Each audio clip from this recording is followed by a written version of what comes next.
ఆరాధన కొరకు మరి ఈరోజు ప్రపంచంలో చాలా ప్రాంతాల్లో ఏదో పామ్ సండేగా వాళ్ళు క్రైస్తవ సమాజము జరుపుకుంటూ ఉంటారు. చరిత్రలో ఈరోజు యేసు ప్రభు చివరిసారిగా యెరూషలేముకు వెళ్ళాడు అని నమ్ముతారు. యేసు ప్రభు చివరిసారిగా యెరూషలేము వెళ్ళినప్పుడు ఆయన చేసిన కార్యాలు చాలా ఉన్నవి.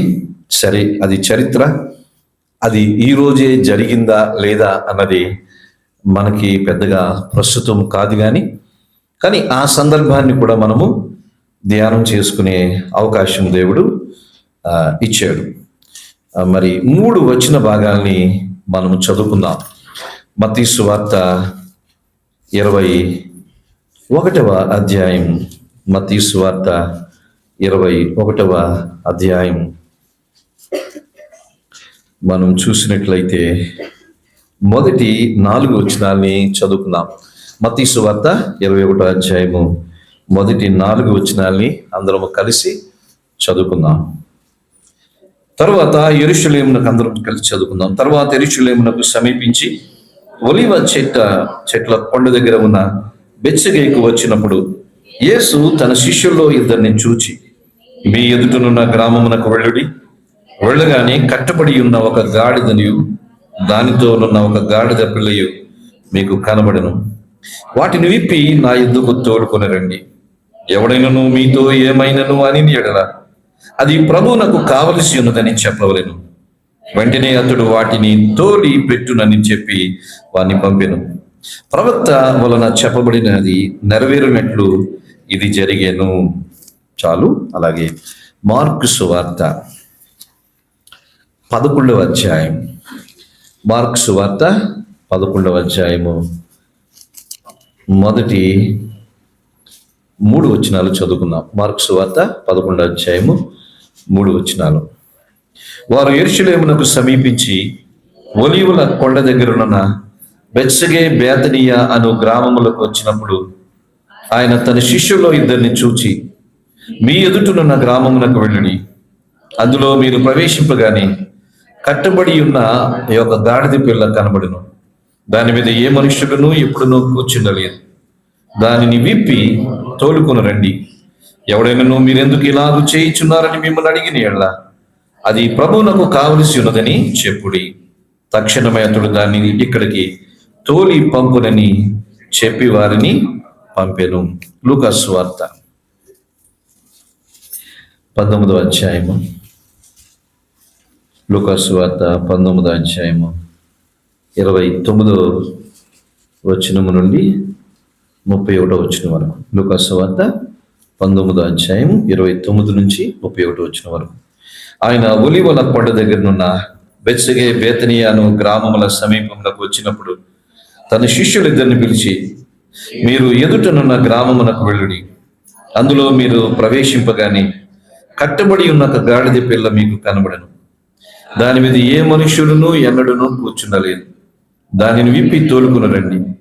ఎవరైనాను మీరెందుకు దీన్ని విప్పుచున్నారని మిమ్మల్ని అడిగిన యెడల ఇది ప్రభువునకు కావలసి ఉన్నదని అతనితో చెప్పుడని చెప్పి వారిని పంపెను. ఈ 3 వచన భాగాల్లో మనం చూసినట్లయితే ఒక మాటని మనము రిపీటెడ్గా వింటున్నాం.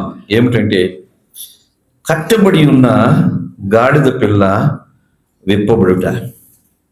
కట్టబడి ఉన్న గాడిద పిల్ల విప్పబడుట.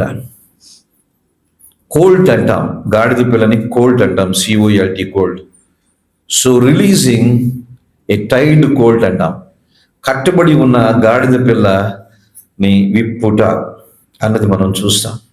సో దీంట్లో మన గురించి మనము నేర్చుకుంటాం. ఆ రోజున ఆ గాడిద పిల్ల విమోచించబడింది. రెండవది, ఆ రోజున ఆ గాడిద పిల్ల విడిపించబడింది. మూడవది, ఆ రోజున ఆ గాడిద పిల్ల అధిరోహించబడింది. 3 విషయాలు జరిగినాయి. విమోచించబడింది, విడిపించబడింది, అధిరోహించబడింది. యేసుక్రీస్తు ప్రభు ఆ గాడిద పిల్ల విషయంలో ఆ 3 కార్యములు చేశాడు. చూడండి, గాడిద గురించి నిర్గమాకాండము 13వ అధ్యాయము 13వ వచనాన్ని మనం చూద్దాం. నిర్గమాకాండము 13వ అధ్యాయం 13వ వచనములో, ప్రతి గాడిద తొలి పిల్లను వెల ఇచ్చి విడిపించి దానికి మారుగా గొర్రె పిల్లను ప్రతిష్ఠింపవలెను. అట్లు దానిని విడిపించని ఎడల దాని మెడను విరగదీయవలెను. ప్రతి గాడిద తొలి పిల్లను వెల ఇచ్చి విడిపించాలి. ఇది ధర్మశాస్త్రం చెప్తుంది. అందుకని ఇశ్రాయేలు ప్రజలు ధర్మశాస్త్రంలో వారికి ఉన్న గాడిదను లేక గాడిద పిల్లను వెల ఇచ్చి విడిపించేవాడు. అది ధర్మశాస్త్రం చెప్పేది. కానీ ఇక్కడ గాడిద పిల్లకు వెల ఇచ్చి ఏమీ విడిపించలేదు. అయితే ఈ గాడిద పిల్ల మాత్రము కట్టబడి ఉంది. ప్రభు చెప్తున్నాడు దాన్ని విడిపించాలని. ఒక విశ్వాసిగా మనందరి జీవితాల్ని మనం చూస్తే మనము ఒకప్పుడు కట్టబడిన గాడిద పిల్లల వలె ఉన్నాం. We were like tied colt once upon a time. మనము కూడా కట్టబడి ఉన్న గాడిద పిల్ల వలె ఉన్నాం. ఆ గాడిద పిల్లకు యేసు ప్రభు ఏం చేశాడో ఈ రోజున మనకి దేవుడు అదే చేస్తున్నాడు. గాడిద పిల్లను విమోచించాడు, మనల్ని విమోచించాడు. గాడిద పిల్లను విడిపించాడు, మనల్ని విడిపించాడు. గాడిద పిల్లని అధిరోహించాడు, ఆయన కూడా మనల్ని అధిరోహిస్తున్నాడు. చూద్దాం ఒకదాని తర్వాత ఒకటి. మనం చూసినట్లయితే ఆ గాడిద పిల్ల విమోచించబడింది, అనగా అది కట్టబడి ఉంది. దాన్ని యేసు ప్రభు తన శిష్యులకు చెప్పాడు, మీరు వెళ్ళండి, ఆ గ్రామంలోకి వెళ్ళండి, వెళ్ళగానే కట్టబడి ఉన్నాక గాడిద పిల్ల కనబడుతుంది, దాన్ని విప్పండి. దాన్ని మీరు విప్పుతూ ఉన్నప్పుడు యజమానుడు అడుగుతాడు, ఎందుకు విప్పుతున్నారని. మీరు చెప్పండి, అది ప్రభువునకు కావలసి ఉన్నది, ద లార్డ్ నీడ్స్ ఇట్, అది ప్రభువునకు కావలసి ఉన్నదని చెప్పుడి. అలాగే కట్టబడి గాడిద పిల్లగా ఉన్న మనము ప్రభువునకు కావలసి ఉన్న వారము. కట్టబడి గాడిద పిల్లగా ఉన్న మనము ప్రభువునకు కావలసిన వారము. మనం చూసినట్లయితే ఎఫెసీయులకు రాసిన పత్రిక 2వ అధ్యాయము 1వ వచనం మనందరికీ తెలుసు. ఎఫెసీయులకు రాసిన పత్రిక 2వ అధ్యాయము 1వ వచనాన్ని చదువుదామంటారా? ఎఫెసీ 2:1 వచనం ఏమని రాయబడి ఉంది అక్కడ? మీరు మీ అపరాధముల చేతను పాపముల చేతను మీరు చచ్చిన వారై ఉండగా ఆయన మిమ్మల్ని క్రీస్తుతో కూడా బ్రతికించును. మనము ఆ గాడిద పిల్ల వలె కట్టబడిన వారును లేక చచ్చిన వారముగా ఉన్నాము. చచ్చిన వారుగా ఉన్నాము లేక కట్టబడిన వారముగా ఉన్నాము. ఆ రోజున గాడిద పిల్లను యేసు ప్రభు విమోచించాడు. దేవుడు యేసుక్రీస్తు ప్రభు ద్వారా మనల్ని కూడా విమోచించాడు. రోమపత్రిక 8వ అధ్యాయము 7వ వచనము. రోమన్స్ 8:7. రోమపత్రిక 8వ అధ్యాయం 7వ వచనము. ఏలయనగా శరీరానుసారమైన మనసు దేవునికి విరోధమై ఉన్నది, అది దేవుని ధర్మశాస్త్రమునకు లోబడదు, ఏమాత్రమును లోబడదు. అంటే ఒకప్పుడు మనము శరీరానుసారమైన మనస్సు గలవారమై ఉన్నాం. గాడిద పిల్ల కట్టబడింది, మనము కూడా ఒకప్పుడు శరీరానికి కట్టబడిన వాళ్ళని. రోమా 8:7 ప్రకారం మనము కూడా శరీరానికి కట్టబడిన వాళ్ళం, శరీర ఇచ్చలకు కట్టబడిన వాళ్ళని, శరీర ఆలోచనలకు కట్టబడిన వారిని యేసు ప్రభు ఏం చేశాడు? విమోచించాడు. అందుకని గాడిద పిల్ల విమోచించబడిందంటే మనము శరీర క్రియలకు శరీరేచ్ఛలకు కట్టబడ్డాం, యేసు ప్రభు మనల్ని విమోచించాడు. యోహాను సువార్త 3వ అధ్యాయము 18, 19, 20 కూడా చూద్దాం. యోహాను సువార్త 3వ అధ్యాయము 18, 19 వచనాలు చూస్తే, యోహాను 3:18, ఆయన యందు విశ్వాసం ముంచిన వానికి తీర్పు తీర్చబడును, విశ్వసింపని వాడు దేవుని అద్వితీయ కుమారుని నామమందు విశ్వాసం ఉంచలేదు గనుక వానికి ఇంతకు మునిపే తీర్పు తీర్చబడు. చూడండి, ఆ తీర్పు ఇదే: వెలుగు లోకములోకి వచ్చెను గాని తమ క్రియలు చెడ్డవైనందున మనుష్యులు వెలుగుని ప్రేమింపక చీకటినే ప్రేమించిరి. దుష్కార్యము చేయు ప్రతివాడు వెలుగును ద్వేషించును, తన క్రియలు దుష్క్రియలుగా కనబడకుండానట్లు వెలుగునొద్దకు రాడు. మనము కూడా గాడిద పిల్లవలే తీర్పులో ఉన్న వారమే. గాడిద పిల్ల అక్కడే కట్టబడి ఉంది, దానికి స్వేచ్ఛ లేదు. యేసుక్రీస్తు ప్రభుని నమ్మని ప్రతి వారు కూడా స్వేచ్ఛ లేని వారే, వారు తీర్పులో ఉన్నవారే. ఆ రోజున గాడిద పిల్ల విడిపించబడింది, విమోచించబడింది. యేసుక్రీస్తు ప్రభులో మనము విమోచించబడ్డాం, అనగా తీర్పు నుంచి బయటపడ్డాము. We are delivered from the judgement of God అంట. దేవుని తీర్పు నుంచి విడిపించబడిన వాడు ఎవరు? క్రైస్తవులు. క్రైస్తవులు అంటే అందుకంటే చర్చికి వెళ్ళేవాళ్ళం కాదు. క్రైస్తవులు అంటే చర్చికి వెళ్ళారు, అందరూ చర్చిలకు వెళ్తారు, కానీ అందరూ క్రైస్తవులు కాదు. క్రైస్తవుడు ఎవరంటే, విశ్వాసి ఎవరంటే తీర్పు నుంచి విడిపించబడిన వాడు. విశ్వాసి ఎవరంటే శరీర స్వభావం నుంచి విడిపించబడిన వాడు. విశ్వాసి ఎవరంటే పాపము అపరాధముల నుంచి విడిపించబడిన వాడు. విశ్వాసి అంటే అది. ఆ గాడిద పిల్ల కట్టబడింది, దాన్ని యేసు ప్రభు విడిపించమన్నాడు. మనము కూడా విడిపించబడ్డాం, శరీర స్వభావం నుంచి విడిపించబడ్డాం, పాపము అపరాధముల నుంచి విడిపించబడ్డాం, అంతేకాదు తీర్పు నుంచి కూడా విడిపించబడ్డాం. గాడిద పిల్ల విడిపించబడింది, మనము కూడా విడిపించబడ్డాం. దేవుడిని ఎందుకు ఆరాధన చేస్తామంటే దేవుడు మనల్ని విమోచించెను. గాడిద పిల్ల వలె ఉన్న మనల్ని, ఎందుకంటే పాత నిబంధన ధర్మశాస్త్రం ప్రకారం ఆ గాడిద పిల్లని విమోచించడానికి, విడిపించడానికి వెల చెల్లించాలి అని ఉంది. మనం ఆ నిర్గమ 13:13లో వెల చెల్లించాలి. యేసు ప్రభు కూడా మనల్ని విడిపించడానికి వెల చెల్లించాడు. వెల చెల్లించడానికే ఆ రోజున ఆయన యెరూషలేముకు వెళ్తున్నాడు. ఆ మట్లాదివారం దినాన యెరూషలేముకి ఎందుకు వెళ్ళాడంటే యేసు ప్రభు సిలువలో మరణించడానికే వెళ్ళాడు. అది మొదటిసారి ఆ రోజున ఆదివారపు దినాన్ని వెళ్ళాడు. తర్వాత మరొక 2 పర్యాయాలు ఆయన యెరూషలేముకు వెళ్ళారు. అందుకని గాడిద పిల్లని విమోచించాలి అంటే వెల చెల్లించాలి. ఈ రోజున మనము విమోచించబడాలంటే వెల చెల్లించాలి. యేసు ప్రభు ఆ వెలని సిలువలో చెల్లించాడు. ఎందుకంటే మన శరీర స్వభావం నుంచి విడిపించడానికి, తీర్పు నుంచి విడిపించడానికి, పాపము అపరాధం నుంచి విడిపించడానికి. అందుకని మొట్టమొదటిది గాడిద పిల్ల విమోచించబడాలి, మనము విమోచించబడ్డాము. అందుకనే మనము దేవుణ్ణి ఆరాధిస్తాం, స్తుతిస్తాం. ఎందుకు దేవుణ్ణి స్తుతించి ఆరాధన చేస్తామంటే గాడిద పిల్లను విమోచించాడు యేసు ప్రభు, మనల్ని విమోచించాడు. రెండవది, గాడిద పిల్లని ఆయన విడిపించాడు. కేవలం విమోచిస్తే చాలదు. అంటే ఈ గాడిద పిల్ల నాది, దీని కొరకు వెల చెల్లించానని ఆ గాడిద పిల్లను అక్కడే కట్టి ఉంచితే ప్రయోజనము లేదు. ఈ గాడిద పిల్ల నాది అని అక్కడే ఉంచలేదు యేసు ప్రభు. దాన్ని విప్పి నా యొద్దకు తీసుకొని రండి అని చెప్తున్నాడు. So it has to be release. గాడిద పిల్ల విడిపించబడాలి. సో మనము కూడా విమోచించబడ్డాము, మొదటిది. రెండోది ఏం చేయబడ్డాము? విడిపించబడ్డాం. విడిపించబడ్డం అంటే ఏంటో కొన్ని వచనాలు మీకు చూపిస్తానండి. రోమపత్రిక 6:14.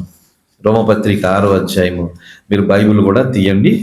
కేవలం రాసుకోవడం మాత్రమే కాదు, వాక్యాన్ని కూడా తీసి చూడండి దయచేసి. రోమపత్రిక 6:14 చూస్తే, మీరు కృపకే గాని ధర్మశాస్త్రమునకు లోనైన వారు కారు గనక పాపము మీ మీద ప్రభుత్వము చెయ్యదు. అనగా మనము కూడా విడిపించబడిన వారిని. దేని నుంచి విడిపించబడిన వారిని? పాపము నుంచి విడిపించబడిన వారిని. అందుకని వాక్యం చెప్తుంది ఏమనంటే, పాపము మీ మీద ప్రభుత్వము చెయ్యదు. Sin will not rule over you. పాపము మీ మీద ప్రభుత్వము చెయ్యదు, ఎందుకంటే మనము విడిపించబడిన వారమే.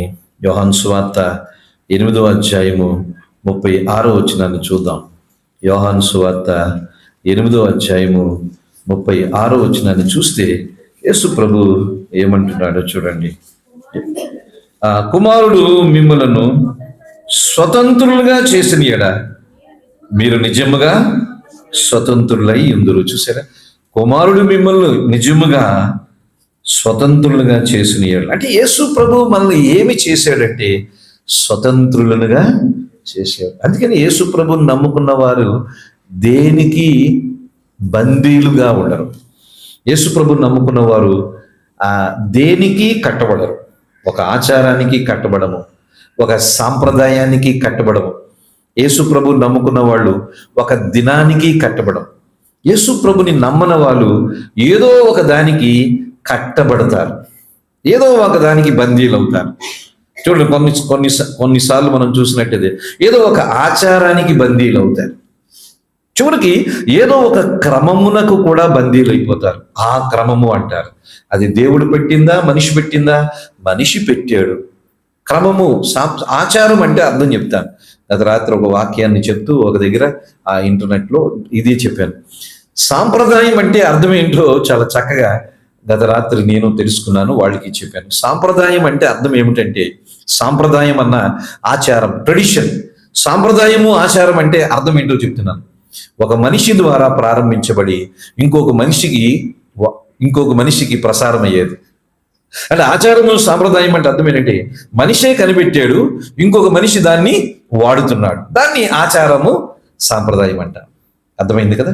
ఒక మనిషి కనిపెట్టాడు, ఇంకొక మనిషి దాన్ని వాడుతున్నాడు. అదే ఆచారము సాంప్రదాయం. వాక్యం ఏమిటి? అది దేవునిది, మనిషి దాన్ని వాడుతున్నాడు. ఇప్పుడు ఆచారం అంటే అర్థం ఏమిటి? మనిషి కనిపెట్టాడు, మనిషి వాడుతున్నాడు. వాక్యం ఏంటి? దేవునిది, మనిషి వాడుతున్నాడు. ఇప్పుడు దేనికి విలువ ఇవ్వాలి? వాక్యానికి ఇవ్వాలి. ఆచారం మనిషి కనిపెట్టాడు, మనిషి వాడుతున్నాడు.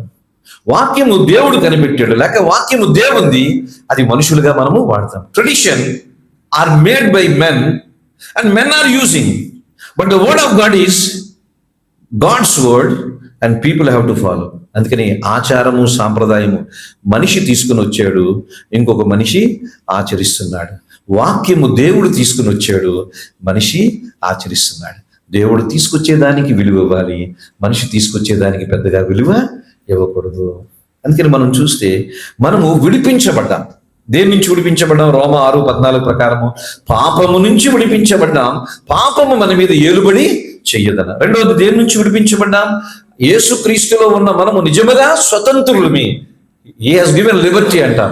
యేసులో స్వతంత్రత ఉంది. అందుకని మరొకసారి చెప్తున్నారు, యేసుక్రీస్తు ప్రభుని నమ్మిన వారు దేనికి బందీలు కారు. యేసుక్రీస్తు ప్రభుని నమ్మిన వారు ఏ పద్ధతికి, ఏ క్రమానికి, ఏ ఆచారానికి మనము బందీలమి కాము. ఎందుకంటే యేసు ప్రభు ఏం చేశాడు? మనల్ని స్వతంత్రులుగా చేశాడు. ఎవరైనా అనొచ్చు, బ్రదర్ ఇది మన పద్ధతి కదా అంటే, ఇది దేవుడు పెట్టాడా, యేసు ప్రభు దేవుడు పెట్టాడా, మనిషి పెట్టాడా?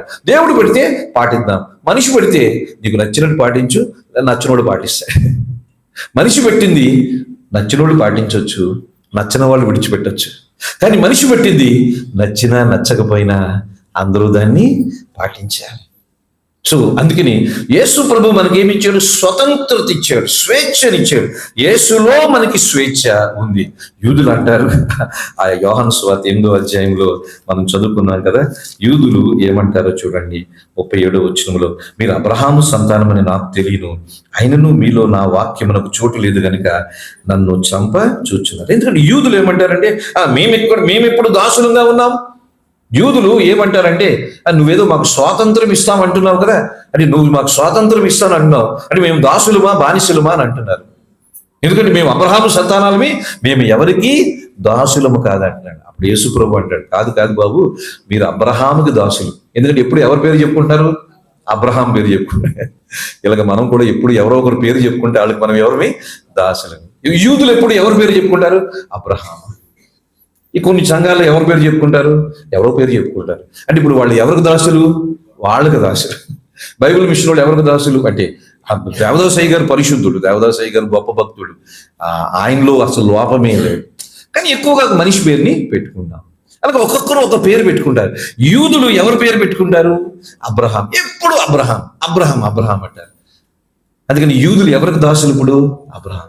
కానీ యేసు ప్రభు అంటున్నాడు, కాదు మీరు నాకు దాసులు. ఎందుకంటే నేను మిమ్మల్ని విడుదల చేశాను. ఆ గాడిద పిల్లని విడిపించింది ఎవరు? యేసు ప్రభు. అలాగే మనల్ని విడిపించింది ఎవరు? యేసు ప్రభు. దేని నుంచి విడిపించాడు? పాపము నుంచి విడిపించాడు. రెండవ దేని నుంచి విడిపించాడు? ఈ దాస్యత్వము నుంచి విడిపించాడు. అబ్రహాము దాస్యత్వము, ఆచారం అనే దాస్యత్వము, సాంప్రదాయం అనే దాస్యత్వము, ఏదో దాస్యత్వము నుంచి ఆయన మనల్ని విడిపించాడు. అనగా ఆ రోజున ఆ గాడిద పిల్ల విడిపించబడింది, మనము కూడా విడిపించబడి. మీకు ఒక మాట చెప్పమంటారా? గాడిద పిల్ల విడిపించబడింది, యేసు ప్రభు దగ్గర తీసుకొని వచ్చారు. ఆ గాడిద పిల్ల మీద బట్టలు వేశారు. తర్వాత యేసు ప్రభుని ఏం చేశారో చెప్పమంటారా? నేను ఈరోజు ఉదయం లేచి ఈ మత్తయి సువార్త, మార్కు సువార్త, లూకా సువార్తలో ఈ సందర్భాన్ని చూస్తూ ఉంటే, లూకా సువార్తలో ఒక మాట ఉంది, అది మార్కు సువార్తలో లేదు, అది మత్తయి సువార్తలో లేదు. ఏంటి లూకా సువార్తలో ఉన్నది మత్తయి సువార్త, మార్కు సువార్తలో లేనిది? మీకు చూపిస్తాను రండి. లూకా సువార్త 19వ అధ్యాయము, తర్వాత మీరు చదువుకోండి. లూకా సువార్త 19వ అధ్యాయము 35వ వచనంలో చివరిలో ఒక మాట చూస్తున్నాను చూడండి. 35వ వచనం, లూకా సువార్త 19వ అధ్యాయం 35వ వచనం. యేసుని దాని మీద ఎక్కించి. కానీ మత్తయి సువార్తలు ఇది లేదు, మార్కు సువార్తలు ఇది లేదు. ఇది నాకు చాలా విచిత్రం అనిపించింది. మత్తయి సువార్తలో, మార్కు సువార్తలో యేసు ఎక్కాడని ఉంది గాడిద మీద, గాడిద పిల్ల మీద. కానీ లూకా సువార్తలో ఏమందంటే యేసుని వాళ్ళు ఏం చేశారంట? ఎక్కించారు. ఎవరు ఎక్కించారు? వాళ్ళే, శిష్యులు ఎక్కించారు. చూసారా? అంటే ఇప్పుడు గాడిద పిల్ల మీద యేసుని ఆ శిష్యులు ఏం చేశారంటే ఎక్కించారు. ముందు ఏమేశారు? బట్టలు వేశారు. బట్టలు వేయడం అంటే అర్థం ఏంటో చెప్పంటారా? బట్టలు వేసి, ఇప్పుడు మనం బట్టలు వేసుకున్నామంటే వస్త్రాలు మనకి గౌరవానికి గుర్తు కదా. వస్త్రాలు వేసుకున్నామంటే మన గౌరవానికి గుర్తు. మనం వేసుకునే వస్త్రాలను బట్టి సమాజంలో గౌరవం కూడా ఉంటుంది, అది మనకు తెలుసు. ఒక రాజులు వేసుకునే వస్త్రాలు ఆ రాజరికానికి సమానంగా వేసుకుంటాడు. ఒక కలెక్టర్ గారు వేసుకునే వస్త్రాలు కలెక్టర్ వృత్తికి సమానంగా వేసుకుంటారు. సో మన వస్త్రాలు మన గౌరవానికి, మన స్థితికి గుర్తుగా ఉంటుంది. ఆ రోజున గాడిద పిల్ల మీద ఏం వేశారు? వస్త్రాలు వేశారు. ఆ వస్త్రాల మీద యేసు ప్రభుని ఏం చేశారంట? యేసు ప్రభు కూర్చోలేదు, యేసు ప్రభుని కూర్చోబెట్టారంట. అంటే దాని అర్థం ఏంటో చెప్పంటారా? యేసు ప్రభువుని గౌరవము అనే దాని మీద కూర్చోబెట్టారు. అంటే యేసుకి ఏమి ఇచ్చారు? వాళ్ళు గౌరవాన్ని ఇచ్చారు. యేసుకు వాళ్ళు ఏమి ఇచ్చారు? రెస్పెక్ట్ ఇచ్చారు. యేసుకు వాళ్ళు రెస్పెక్ట్ ఇచ్చారు. ఎప్పుడైతే గాడిద పిల్ల మీద యేసు బట్టలు వేసి ఆ యేసు ప్రభుని కూర్చోబెట్టారో, తర్వాత గాడిద పిల్ల యెరూషలేముకి వెళ్తూ ఉంది. వెళ్తున్నప్పుడు కిందన బట్టలు పరిచారు, దారి పొడుగునా బట్టలు పరిచారు అని ఉంటుంది, చెట్ల కొమ్మలను కూడా పరిచారు ఉంటుంది. సరే, అయిపోయింది, ట్రిప్ అయిపోయింది. యేసు ప్రభు బెత్సగే నుంచి యెరూషలేముకి వెళ్ళారు. మళ్ళీ సాయంత్రం కల్లా ఆయన వచ్చేసారు. ఇప్పుడు గాడిద పిల్ల మళ్ళీ ఎక్కడికి వెళ్ళిపోయింది? దాని ఇంటికి అది వెళ్ళిపోయింది. యేసు ప్రభు తిరిగి ఇచ్చేయండి, ఆ యజమానికి ఇచ్చేసన్నారు. అంటే గాడిద పిల్ల చేసిన పని ఏంటి? ఆ రోజున యేసుని మోసుకుంది, ఆ యెరూషలేము తీసుకుని వెళ్ళింది, మళ్ళీ దాని ఇంటికి అది వెళ్ళిపోయింది. ఎన్నిసార్లు గాడిద పిల్ల యేసు ప్రభుని మోసింది? ఒక్కసారి. కానీ ఒక్కసారే మోసింది. ఇప్పుడు ఈ రోజు యేసు ప్రభుని గాడిద పిల్ల మోసింది. రేపటి నుంచి మిగిలిన గాడిదలన్నీ వచ్చేసి, ఏంటి నీ మీద ఎవరో ఎక్కారంటే కదా అని నిన్న అడుగుతారు. ఎవరో ఎక్కారండి, యేసు నా మీద ఎక్కాడు, ఎప్పుడు నా మీద ఎవరు బట్టలు వేయలేదు, కానీ నిన్న స్పెషల్ డే నాకేంటంటే నా మీద బట్టలు వేసి నేను నడుస్తున్న మార్గం అంతా బట్టలు పరిచి ఆకులు పరిచారు. నా జీవితంలో ఆ గౌరవం ఎప్పుడు నాకు రాలేదు. మీకు తెలుసా, ప్రపంచములో ఒకే ఒక్కసారి గాడిద రోడ్డు మీద వెళ్ళినప్పుడు బట్టలు వేశారు. ప్రపంచంలో ఇంకో గాడిదకి ఆ ఘనత వచ్చిందా? ఆ ఘనత రాదు. ఇంకో గాడిదకి ఆ ఘనత రాలేదు. ఇంకో గాడిద పిల్ల మీద యేసు ప్రభు అద్రోహించలేదు. ఇంకో గాడిద సాధారణంగా మురికి బట్టలు మోస్తుంది, కానీ మంచి బట్టలు మోయదు. కానీ ఆ ఒక్కరోజే ప్రపంచంలో మానవ చరిత్రలో ఒక్కసారి గాడిద పిల్ల మీద మంచి బట్టలు వేశారు. గాడిద పిల్ల మీద యేసు ప్రభుని ఎక్కించారు. ఆ గాడిద పిల్లని రోడ్ల మీద నడిపించారు. దాని కాళ్లకు మట్టేమీ అంటుకోలేదు, ఎందుకంటే బట్టలు పరిచారు, ఆకులు పరిచారు. ఇప్పుడు ఆ గాడిద పిల్లకి ఎక్కడ లేని గౌరవము వచ్చేసింది. ఎందుకు? యేసు గాడిద పిల్లని అధిరోహించాడు. మీకు ఒక మాట చెప్తాను చూడండి. యాకోబు ఇశ్రాయేలుగా మారాడు. ఎందుకో చెప్పంటారా? దేవుడు అధిరోహించాడు. యాకోబు ఇశ్రాయేలుగా మారాడు. ఎందుకు? దేవుడు యాకోబుని ఏం చేశాడు? సంధించాడు. మోసగాడే యాకోబు, కానీ ఇశ్రాయేలుగా మార్చబడ్డాడు. ఎందుకు? దేవుడు యాకోబు మీద కూర్చున్నాడు. యాకోబుని అద్రోహించాడు. అలాగే కైఫా అని అంటాం. సీమోను, పేతురు పేరు సీమోను. సీమోను అంటే చిన్నోడని అర్థం. పేతురు అంటే రాయని అర్థం, బలమైన వాడు అర్థం. సీమోను చిన్నవాడు, కానీ యేసు ప్రభు సీమోను జీవితం మీద అధిరోహించాడు. సీమోను ఇప్పుడు ఏ విధంగా మారిపోయాడు? పేతురుగా మారిపోయాడు. ఒక రాయిగా మారాడు, ఒక స్థిరమైన వాడిగా మారాడు. అలాగే అబ్రాము, దేవుడు అబ్రాముని పిలిచినప్పుడు అబ్రాముగా ఉన్నాడు, తర్వాత అబ్రహాముగా మార్చబడ్డాడు. గాడిద పిల్ల దాన్ని విప్పినప్పుడు తర్వాత దాని మీద బట్టలు వేశారు. యేసు దాని మీద అధిరోహించాడు. దాని రోడ్డు మార్గమంతా కూడా ఎంతో గొప్పగా దాన్ని ఫెలిసిటేట్ చేశారు, గనపరిచారు. ఎందుకంటే ఇదంతా ఎవరి ద్వారా జరిగింది? యేసుని బట్టి. విడిపించబడిన వాళ్ళు ఘనపరచబడేవాళ్ళు, విడిపించబడిన వాళ్ళు ఘనపరచబడేవాళ్ళు. గాడిద పిల్ల విడిపించబడింది, అందుకని గాడిద పిల్లకి ఏమొచ్చింది? ఘనత వచ్చింది. అందుకని యేసు ప్రభు రెండవది ఏం చేశాడంటే విడిపించాడు. తర్వాత కాలంలో గాడిద పిల్లకి ఘనత వచ్చింది. మొదటిది గాడిద పిల్ల విమోచించబడింది, రెండు గాడిద పిల్ల విడిపించబడింది, మూడవది గాడిద పిల్ల అధిరోహించబడింది. మనం చూస్తున్నాం కదా, గాడిద పిల్ల మీద ఎవరెక్కారు? యేసుని దాని మీద ఎక్కించి అని లూకాసు వార్తలో చూస్తాం. యేసు ప్రభు దాని మీద ఎక్కాడు. యేసు ప్రభు ఎవరంటే రాజు. చూడండి, కీర్తనల గ్రంథము 8వ అధ్యాయము 6-8 వచనాలు చూద్దాం. కీర్తనలు 8:6-8. కీర్తనలు 8:6-8. 8వ అధ్యాయము 6. నీ చేతి పనుల మీద వానికి అధికారం ఇచ్చి ఉన్నావు.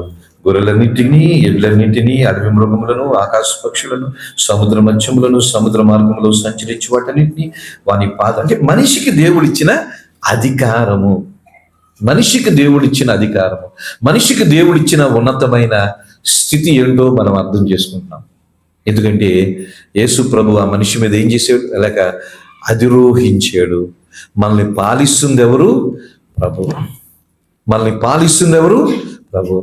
అందుకని ఆ రోజున గాడిద పిల్ల మీద యేసు ప్రభు అధిరోహించాడు. అంటే పాలకుడుగా ఉన్నాడు, ఆయన పాలకుడుగా ఉన్నాడు, ఆయన రాజుగా ఉన్నాడు. అధిరోహించుట అంటే పాలన చెయ్యుట అని అర్థం వస్తుంది. ఆ రోజున గాడిద పిల్లని అధిరోహించి పాలించిన వాడు యేసు ప్రభు. ఈరోజు మన జీవితాల మీద అధిరోహించి మన జీవితాలని ఆయన స్వాధీనము చేసుకుని మనల్ని పాలించేవాడు ఎవరు? యేసు ప్రభు. He is our ruler. యేసు మన పాలకుడు.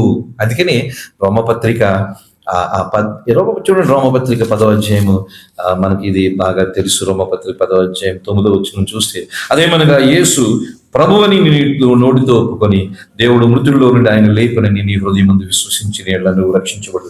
యేసు ఎవరు మనకి? ప్రభువు. యేసు ప్రభువు కాదు, యేసు కొంచెంసేపు ఆగాలి. యేసు అని ఆగి తర్వాత ప్రభు అని చెప్పాలి. యేసు మనకి ప్రభు. ప్రభు అంటే ఎవరు? రాజు. యేసు మనకి రాజుగా ఉన్నాడు, యేసు మనకి పాలకుడిగా ఉన్నాడు. ఆ గాడిద పిల్ల మీద ఎవరు అధిరోహించారు? యేసు అధిరోహించాడు. మన జీవితం మీద ఎవరు అధిరోహించారు? యేసు ప్రభు అధిరోహించాడు. అంటే మనకి పాలకుడిగా ఆయన. He is our king, he is our ruler, he is our leader.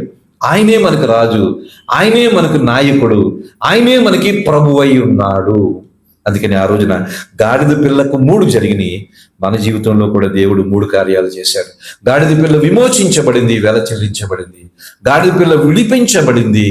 మూడవది గాడిద పిల్ల అధిరోహించబడింది. అలాగే పాపులుగా ఉన్న మనము కూడా విమోచించబడ్డాం, వెల చెల్లించబడ్డాం. రెండవది మనము కూడా విడిపించబడ్డాం, ఏంటో చూసాం. మూడవది మనము కూడా అధిరోహించబడ్డాం. ఈ రోజున యేసు మనకి ప్రభువుగా ఉన్నాడు, యేసు మనకి రాజుగా ఉన్నాడు, యేసు మనకి నాయకుడుగా ఉన్నాడు. ఇప్పుడు ఎందుకు ఆయన ఆరాధన చేయాలి? ఆయన చేసిన విమోచనను బట్టి, ఆయన చేసిన విడుదలను బట్టి, ఆయన మనల్ని పరిపాలిస్తున్న విధానాన్ని బట్టి మనం ఏం చేస్తాం? ఆయన్ని ఆరాధన చేస్తాం.